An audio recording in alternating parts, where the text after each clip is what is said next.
ingin sampaikan adalah, saudaraku rahimakumullah, marilah kita benar-benar memanfaatkan waktu kita dengan sebaik-baiknya.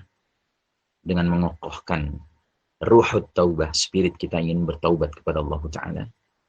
Dengan mengokohkan iman kita. Dan iman yang benar digambarkan dalam surat Al-Baqarah 256 harus mengandung dua pilar. Faman yakfur bit-taghut wa yu'min billah faqad istamsaka bil urwatil wusqa. Barang siapa ingkar kepada taghut dan iman kepada Allah, sungguh dia telah berpegang pada buhul tali yang amat kuat. Ibnu Abbas radhiyallahu anhuma ditanya, apa itu urwatil wusqa, buhul tali yang amat kuat? Kalimat la ilaha illallah. Jadi iman yang kokoh itu adalah iman yang di dalamnya harus mengandung dua pilar. Kufuri taghut dan imani Allah. Ya. Mengkufuri taghut artinya mengkufuri syaitan dan siapapun yang berpihak kepada syaitan. Dan pemimpin dunia hari ini jelas berpihak kepada syaitan karena mereka bukan orang beriman. Saudaraku rahimakumullah, di samping itu tentunya kita harus memperbanyak amal soleh kita, amal ibadah kita. Supaya apa? Supaya kalaupun kita termasuk yang harus wafat dikarenakan batsyatul kubra, dukhan dan sebagainya itu. Mudah-mudahan kita seperti yang digambarkan dalam hadis ya, yang sahih. Nabi pernah mengatakan kepada istrinya Ummul Mukminin bernama Ummu Salamah radhiyallahu anha. Kata Nabi, "Idza dhahara al-ma'asi fi ummati ammahumullahu bi'azabin min indih." Bila mana kemaksiatan sudah muncul merata di tengah umatku, maka Allah akan datangkan azabnya yang bersifat umum dari sisinya. Kemudian Ummu Salamah bertanya, ya Rasulullah, tidakkah ada orang-orang soleh ketika itu? Kata Nabi, orang-orang soleh itu pun terkena efek dari azab itu. Ummu Salamah bertanya lagi, lalu bagaimana selanjutnya nasib mereka? Kata Nabi, adapun mereka akan diampuni dan diridhai oleh Allah Ta'ala. Jadi ini yang kita kejar. Jangan sampai kita mati dalam keadaan justru kita ridha dengan peradaban yang penuh dengan kemungkaran, kezaliman, kesombongan, ya, kekufuran, kemusyrikan ini, Pak. Sebab kalau kita mati dalam membawa iman bahwa ini bagus, ini mulia, ini kita kagum dengannya, ya kan? Jangan-jangan kita mati nggak diampuni Allah, nggak diridhai Allah. Kita mati karena kita diazab juga sebagaimana diazabnya orang-orang kafir yang memimpin dunia sekarang ini. Nah, kalau Allah takdirkan kita panjang umur, berarti kita mudah-mudahan yang akan dipilih oleh Allah untuk masuk dalam registrasi bergabung dengan pasukan Al-Mahdi. Sebab kalau ada orang yang panjang umurnya setelah melewati ad-dukhan, maka mereka hanya punya dua pilihan.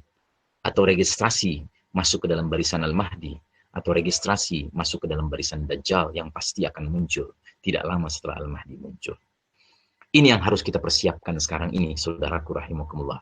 Maka didiklah anak istri kita untuk benar-benar memanfaatkan waktu yang masih ada, teknologi yang masih ada ini, untuk mempelajari Islam, dan terutama ilmu akhir zaman, yang sesungguhnya untuk kita yang hidup di akhir zaman ini. Ini ilmu dari Nabi kita, Nabi Muhammad SAW. Tidak ada umat lain yang memiliki ya penghimpunan ilmu tentang akhir zaman yang otentik, yang masih bisa dipertanggungjawabkan, kecuali umat Islam.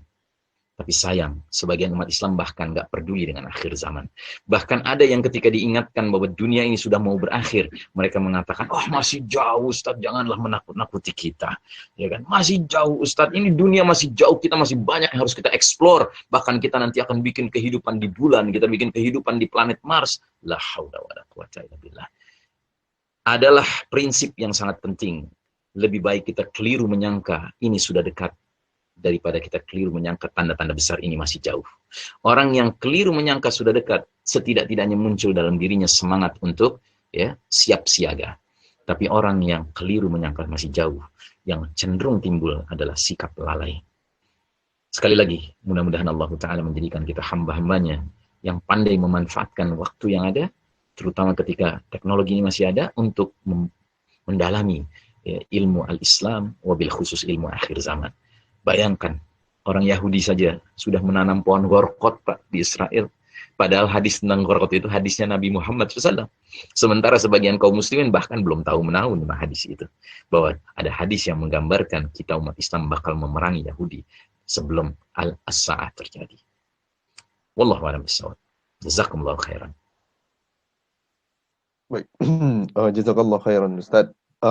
Terima kasih kami ucapkan untuk Ustadz Ihsan Tanjung dan juga kepada pendengar dimanapun Anda berada, para sahabat sekalian. Semoga Allah ridhoi majlis kita pada pagi hari ini.